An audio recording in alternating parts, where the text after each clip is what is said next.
এবং সাংবাদিকরা তার মধ্যে থেকে বাদ গেল না। সেই ঘটনায় 11 জনকে ইতিমধ্যেই আটক করেছে লালবাজার, এবং তাদের মধ্যে প্রায় বেশিরভাগই রাজাবাজার, খিদিরপুর ওই চত্বরের বাসিন্দা।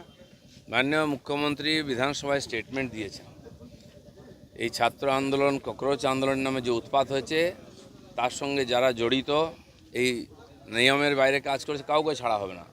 উনি বলেছিলেন 16 জনের লিস্ট আছে, কে কোথায় নামও বলেছেন, অ্যারেস্ট হচ্ছে, এবং গুন্ডা দমন যে নতুন আইন হয়েছে সেই আইনে এদের বিচার হবে এবং কাউকে ছাড়া হবে না। যে যা ইচ্ছা করবে পশ্চিমবাংলায় এটা, এবং আগে যেগুলো হয়েছে তারও বিচার হবে। ধর্মেন্দ্র প্রধান পদত্যাগ করলেন, কিন্তু রাজনৈতিক মহলের একাংশ বলছেন ছাত্র আন্দোলনের জোরে, একাংশ বলছেন নরেন্দ্র মোদী তার রাজধর্ম পালন করলেন। আপনার কি মনে হয়? দেখুন, আন্দোলন হচ্ছে, সরকার যেটা ঠিক মনে করেছে, মাননীয় নরেন্দ্র মোদী আছেন, তিনি মনে করেছেন যে পদত্যাগ করার দরকার আছে, তো করেছেন উনি। সরকার সব রকম চেষ্টা করেছে, কথাবার্তা বলেছে, অনশন ভাঙার জন্য মাননীয় নাড্ডাজি নিজে গেছেন হসপিটালে, এবং বারবার মিটিং হয়েছে। তো ওদের কথাবার্তার মাধ্যমে ছাত্রদের সঙ্গে যেভাবে ব্যবহার করা উচিত, ইমোশনাল, ওরা সরকার সব রকম রাস্তা খুলেছে, ব্যবহার করেছে, তাদের দাবি মানার চেষ্টা করেছে। তো আর যেটা মনে হয়েছে সরকারের আজকের প্রয়োজনে সেটা করিয়েছেন ওনারা। কিন্তু দিল্লির রাস্তা গত প্রায় এক সপ্তাহর বেশি যে ছবি দেখছে, এটা কি আন্দোলনের ছবি বলে মনে হয়? দিলীপ ঘোষ তো দীর্ঘদিন রাজনীতির সঙ্গে যুক্ত। না না, দীর্ঘদিন এটা আন্দোলন আন্দোলনের নয়, সঙ্গে এটা তো যুক্ত। উৎপাত। এটা দেশের সব মানুষ বুঝে গেছে। সরকার সেই জন্য কোনো কড়া স্টেপ নেয়নি। দেশের মানুষেরও বোঝা উচিত কারা আন্দোলনের নামে এইসব করছে।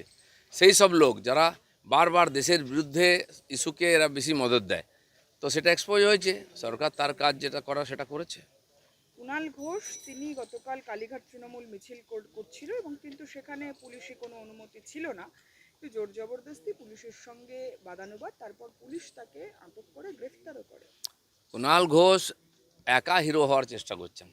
বিধানসভায় বিনা কারণে উৎপাত করেন খবর হওয়ার জন্য, যে বাইরে এসে স্টেটমেন্ট দেন।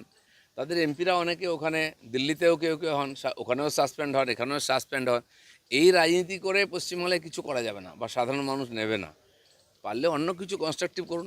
এখন পুলিশ সবার সঙ্গে কথা বলে সবাইকে অনুমতি দিচ্ছে প্রোগ্রাম করার, তারপরে যদি আপনি ঝামেলা করেন তো পুলিশ তার কাজ করবে। প্রতিনিধি বলে আপনি সব কিছু করতে পারেন না, মানুষকে অসুবিধা করতে পারেন না। প্রতিকুল রহমান তৃণমূল সিপিআইএম থেকে তৃণমূলে গেলেন, কিন্তু তিনি সমাজ মাধ্যমে পোস্ট করলেন, যে গতকালই পোস্ট করেছেন, যে এই ছাত্র আন্দোলন বা এই যে প্রতিবাদ, সেই প্রতিবাদে হ্যারাস করা হচ্ছে বেশ কিছু ছাত্রছাত্রীদেরকে পুলিশি তলবের নামে। যাদের যাদের পুলিশি তলব করবে বা যাদেরকে এই হ্যারাস করা হচ্ছে তাদেরকে তিনি আইনি সহযোগিতা দেবেন। উনি ছাত্র আন্দোলনের নেতৃত্ব দিচ্ছেন না কেন? যদি মনে করছেন ওটা ছাত্রীত আন্দোলন, এত বড় নেতা, এ পার্টি ও পার্টি, যে পার্টিতে যাচ্ছেন সেটা ডুবে যাচ্ছে। এখন এই ছাত্র আন্দোলনকে ধরে কি ভেসে থাকার চেষ্টা করছেন? সেজন্য আইনের পথে চলছে, পুলিশ আইনের কাজই করবে, আইনের বাইরে যে যাবে আইন তার বিরুদ্ধে যা করার করবে।